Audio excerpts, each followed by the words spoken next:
The chains drag, drag, drag across the ground. A fire hotter, hotter, 70 times hotter than every fire of this world. No relief, no exit, no end. Boiling water poured over heads, skin hissing, garments of fire wrapping the body. They reach for air. Smoke fills their lungs. They reach for water. Pus and burning liquid tear through their throats. A night with no morning. A prison with no escape. A silence with no end. This is the first night in Jahannam. And what the Qur'an reveals will terrify you. The world was warned long before that night began. Verses were revealed describing the fire, its roar, its endless punishment. This is the full story of Jahannam, the place no soul wants to see. The world was warned long before this night. Verses descended, words sharper than blades, words that carried across centuries. When it sees you from far away, you hear its roar, its fury, its rage. You hear it before you see it. You fear it before you reach it. And then the fire. Garments are brought for you. Not silk, not comfort, but fire. They wrap tighter and tighter. Skin and cloth fuse. Flesh burns but does not end. Boiling water is poured. It scalds the head. It melts everything it touches. It runs through you, carving paths of pain until it reaches your bowels. Chains drag you down. Hooks tear into your limbs. You resist, but there is no resistance. No escape, no breath, no relief. Smoke swallows you thick, black, suffocating. It blinds. It chokes. You try to gasp, but the air itself has turned to poison. Open your eyes. All you see is fire. Close them. The darkness does not save you. These are not images from imagination. These are not metaphors. This is what was revealed, warnings written before the first soul ever entered. And if this is what was shown before the gates opened, what will happen on the first night inside? The command is given. Angels seize you, not gentle, not merciful. Chains bite into your flesh. Shackles close around your wrists. You are dragged, step by step downward, each step heavier than the last. The earth itself seems to recoil from you. Doors open that were never meant for comfort. The heat rises before you arrive. It scorches the skin. It burns the lungs. You breathe once. It feels like swallowing knives. You breathe again and wish you had not. And then you hear it, the roar. A sound that tears the soul before it reaches the ear. Absolute rage, absolute hunger. A fire that waits for nothing but you. The angels do not pause. They hurl you forward. You fall, not for seconds, not for minutes. A descent that feels endless, deeper, deeper, until hope itself is burned away. At the gate, guardians stand, eyes like lightning, faces without pity. 70,000 chains in their hands, each chain dragging another 70,000 angels. No escape, no argument, only judgment. The gates slam shut, darkness thicker than night, heat fiercer than suns.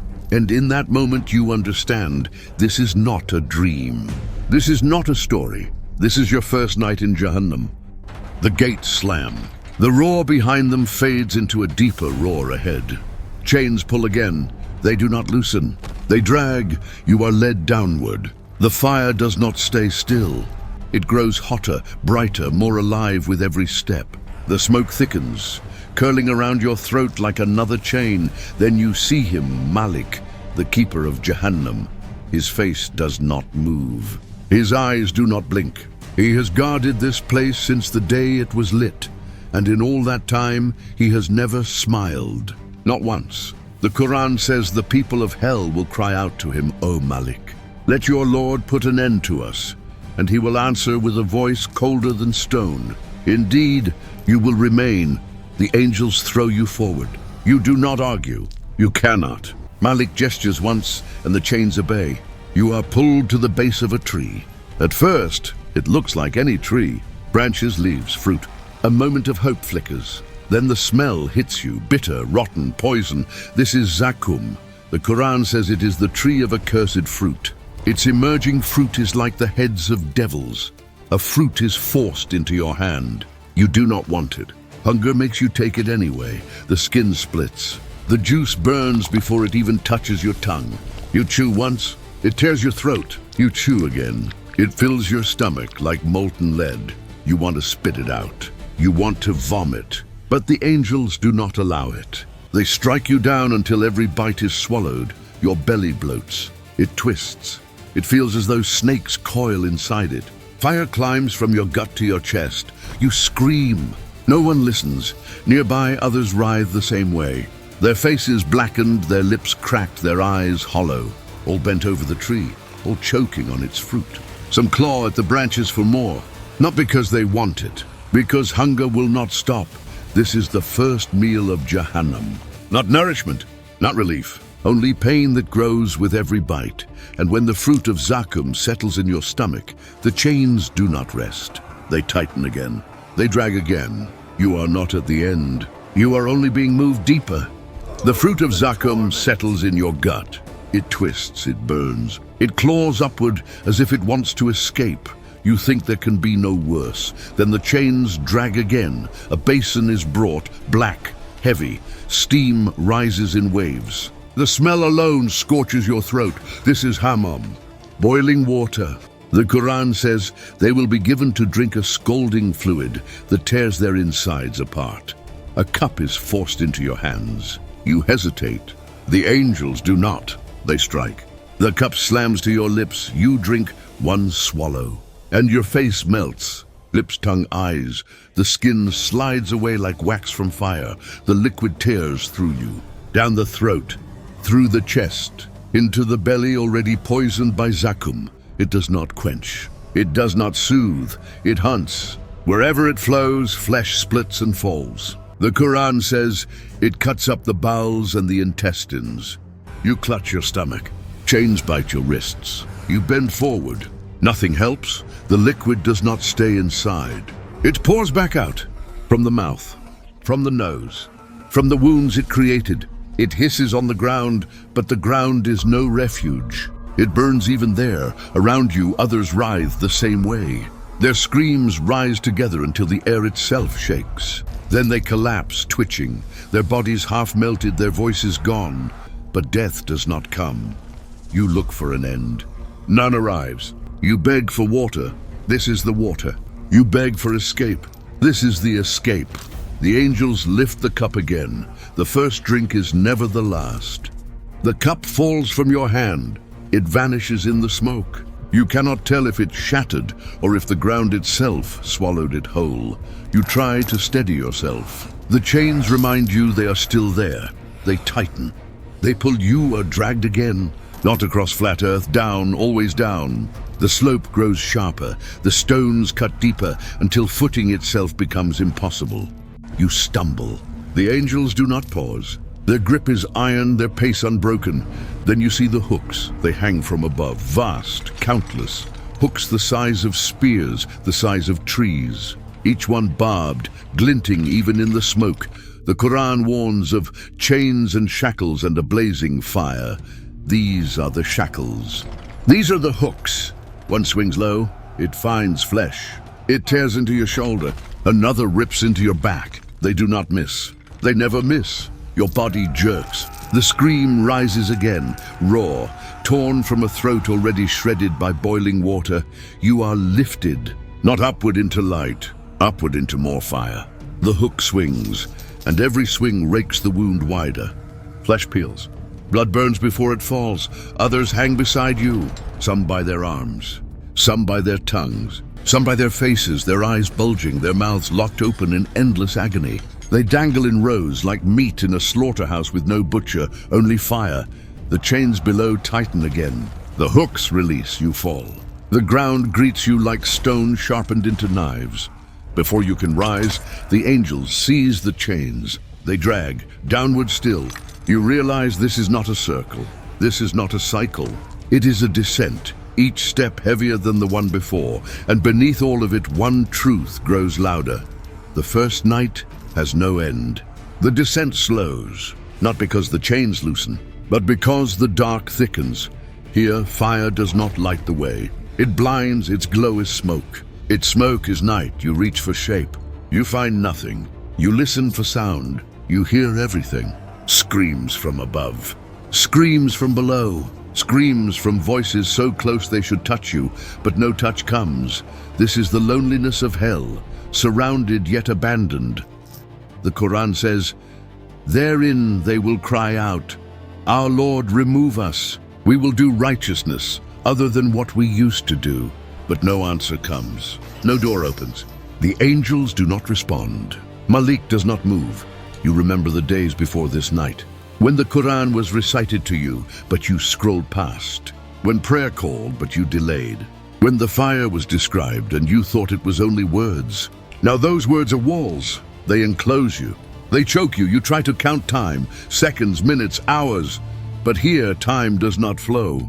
The Prophet Muhammad sallallahu alaihi wasallam said, "A day with your Lord is like 1,000 years of what you count." And here, the 1,000 years feel like one night that never ends. Your regret gnaws more than the chains. It burns sharper than the hooks. It weighs heavier than the fire. Others around you beg, "Our Lord, let us return. We will believe. We will obey."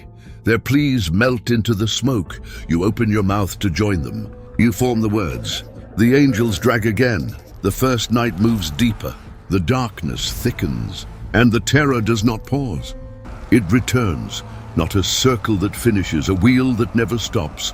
Hunger rises again. Not hunger for food. Hunger that feels like knives in the gut. The chains answer it. They do not comfort. They deliver back to the tree. Zakum waits like a command. Fruit like curses. You resist. The angels do not. The first bite opens old wounds. The second sets your belly on fire. The third teaches you there is no fourth, because numbers mean nothing here.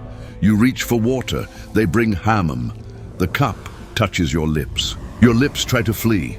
Your face tries to flee. Your soul tries to flee. The liquid enters anyway. It tears the throat. It carves the chest. It pours into what the fruit has poisoned and makes poison final. You fall forward. You pray to vomit. It does not come. It cannot come. The angels strike until everything goes down.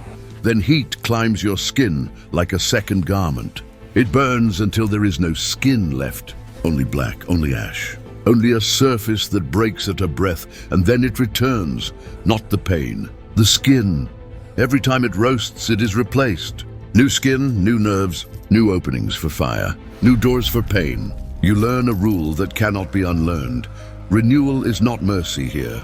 Renewal is preparation. You reach for shade. There is shade. It gives no coolness. You reach for wind.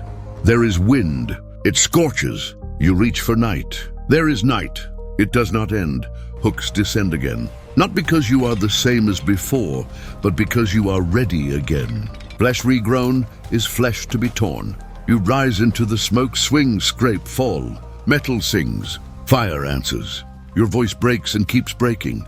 Around you, the same rhythm pounds out its law. Eat, drink, burn, hang, fall, drag. Eat, drink, burn, hang, fall, drag. Voices try to bargain. If we return, if we are forgiven, if there is one more chance. The words dissolve in heat. Replies do not arrive. Or they arrive in a single sentence that weighs more than the mountain of your fear.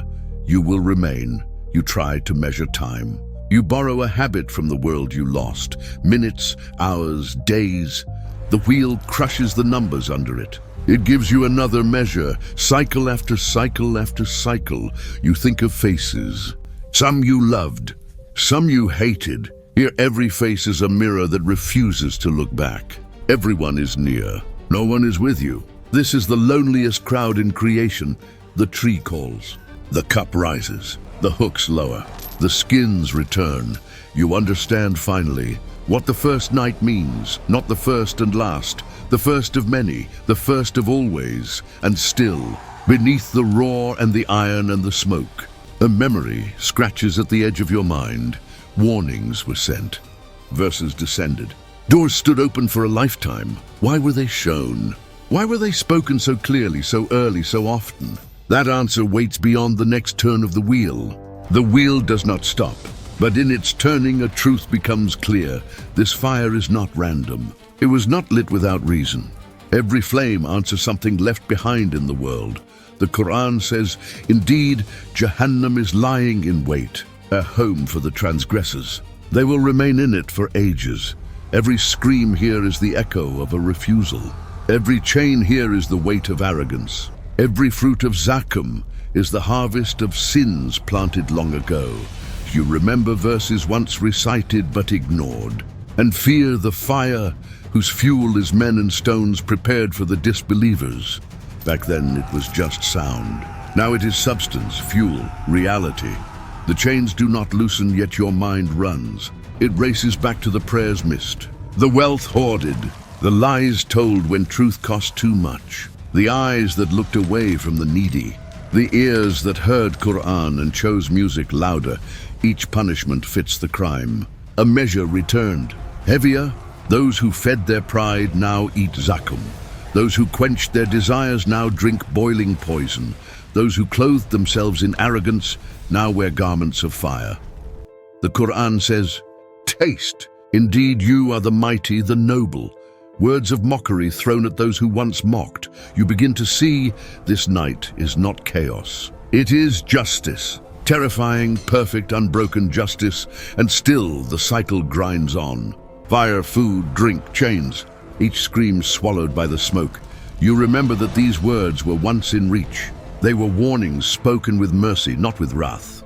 They were gifts, but gifts left unopened become judgments. This is the Qur'an unveiled. What was once mercy in words is now judgment in reality. Jahannam is not only fire, it is not only chains. It is a loneliness deeper than any silence of this world. The souls are many, yet each stands apart, surrounded but abandoned. Every person locked within their own punishment, unable to comfort or even notice the other. It is a crowd without company. The arrogant crawl with faces in the dust. The liars tear at their tongues. The slanderers scratch their own skin. The consumers of riba drown in a river of fire, each one consumed by their own mirror of sin.